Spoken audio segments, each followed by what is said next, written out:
You can tell the torque right away, man. By one gear, you're already car length and fucking pulling, man. And I'm same start and everything, you know what I mean? Very nice. Sounds fucking sick, dude.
Alright guys, another day, a rainy one, and we got some progress here, especially since we took out the cowl. There's water coming into the engine bay, so we got that covered not to contaminate anything.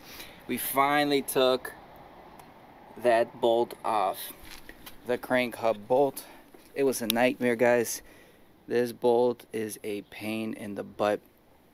So we got the pulley out, we got the keyway, the little keyway that goes right in there. We got all that. We're keeping it safe.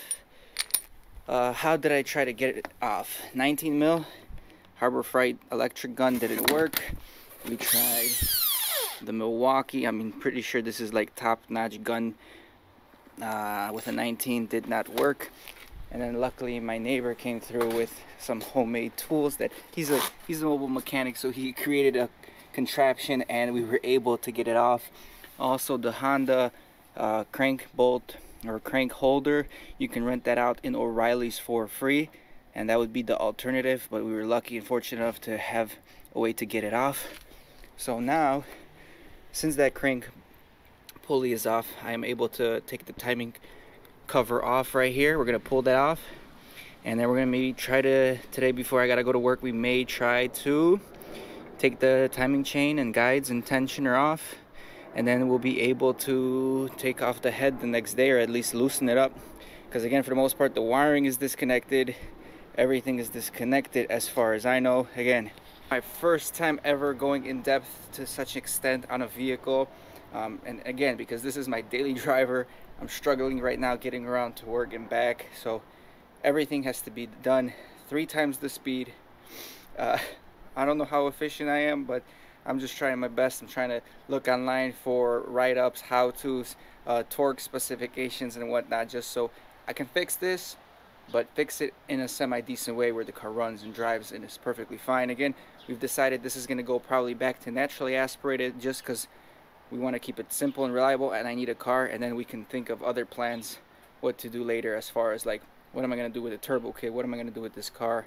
We just got to get it to run, guys. So let's try to take this timing chain and cover off.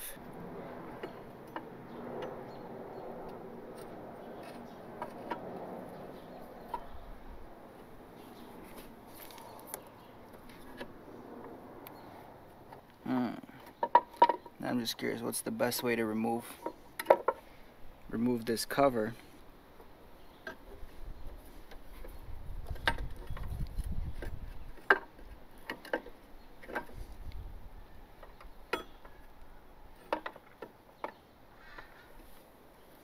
We got the water pump holding it here on this pulley. We got the power steering holding it on the other side. And I doubt we can get it from the bottom. I'll be back. Let me figure this out. Okay, I was able to wiggle it off. Here you can see the oil pump right over here. There's some gaskets that we're gonna have to make sure we don't lose. There's one that came with the cover here, but there's 2 that are probably on the block. And at this point, I just kind of want to remove the chain, the timing tensioner chain. Just loosen the guide bolts right over here. That's a 10 mil. And look, man, the chain itself is super tight. The tensioners are not broken. I mean, this is all solid. It looks just like that rod is the only concern here. So let's undo this. And these are very snug. I mean, don't over torque them later, because this is all just like 5 to 10 pounds of torque. And the one on the left actually has a I'm not sure, is it a hex or a star bolt? The one on the right has 3 10 mils. This one's a little different. I'm gonna just loosen up. I'm gonna crank this open too, the tensioner, just a bit, and I gotta find a way to bring that tension back, so I'm gonna have to figure that out too. I think I have to spin the crank backwards so the tensioner goes in, then put a pin in there to hold that tension. There's a way to measure the length of the tensioner rod and to see, you know, if the timing chain is extended to out of service life or not. Alright guys, I took the chain guides off at this point. I'm not taking off the tensioner just yet because that's on the block, and that's really not a big deal. It can stay on the block, but I did put a paper clip in it here. So at this point I'm gonna just remove the chain, and I gotta check if chains can be reused. I'm not exactly sure.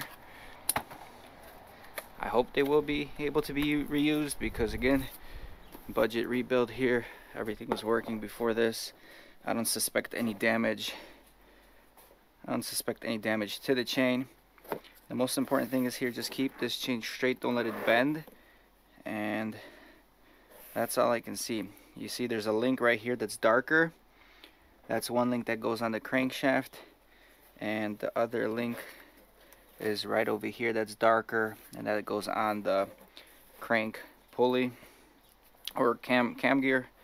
Sorry, I'm getting all my words mixed up with all these terms. Alright, one zip tie here. I'm going to throw in another zip tie here.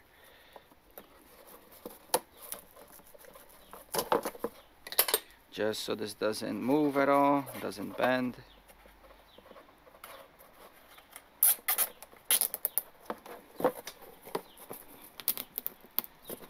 And there you go. No chance of this chain going bad. I ain't here for the money, I ain't here for the fame. Though it might be nice to own a jet plane, I'ma do it all for you. Come along and see it's true, but the world is pretty cold. You might need a sweater too. I'ma put a ride on ya. Kid from California, trying to make it in life. In school they never taught ya.